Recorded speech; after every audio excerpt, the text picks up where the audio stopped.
సుల్తాన్పూర్ గ్రామ అభివృద్ధికి అన్ని విధాలా కృషి చేస్తామని ఎమ్మెల్యే గండ్ర సత్యనారాయణరావు అన్నారు. జయశంకర్ భూపాలపల్లి జిల్లా కొత్తపల్లి గోరి మండలం సుల్తాన్పూర్ గ్రామంలో శ్రీ రేణుకా ఎల్లమ్మ తల్లి విగ్రహ ప్రతిష్టాపన మహోత్సవంలో ఆయన పాల్గొన్నారు. ఈ సందర్భంగా ఎమ్మెల్యే మాట్లాడుతూ రేణుకా ఎల్లమ్మ తల్లి ఆశీస్సులతో ప్రజలంతా సుఖ సంతోషాలతో ఆయురారోగ్యాలతో ఉండాలని కోరుకున్నట్లు తెలిపారు. ఈ కార్యక్రమంలో ఎమ్మెల్యే వెంట పలువురు కాంగ్రెస్ నేతలు కార్యకర్తలు ఉన్నారు. మరి ప్రభుత్వ హాస్టల్లో మరి జెడ్పీఎస్ఎస్ కానీ ప్రైమరీ స్కూల్లో మీరు చేర్పించి మంచి ఉన్నత విద్యను అందించేటువంటి అవకాశం ఉంది.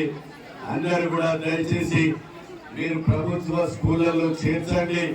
ముఖ్యమంత్రి రేవంత్ రెడ్డి గారు చాలా మరి శ్రద్ధతో పటిష్టం చేయాలనేటువంటి ఒక దృఢ సంకల్పం ఆయనలో ఉంది కనుక దీన్ని ఇంగ్లీష్ మీడియం అదేవిధంగా మంచి ఒక మోడల్ విద్యను అందించాలనే ఒక సంకల్పం ఆయనలో ఉంది.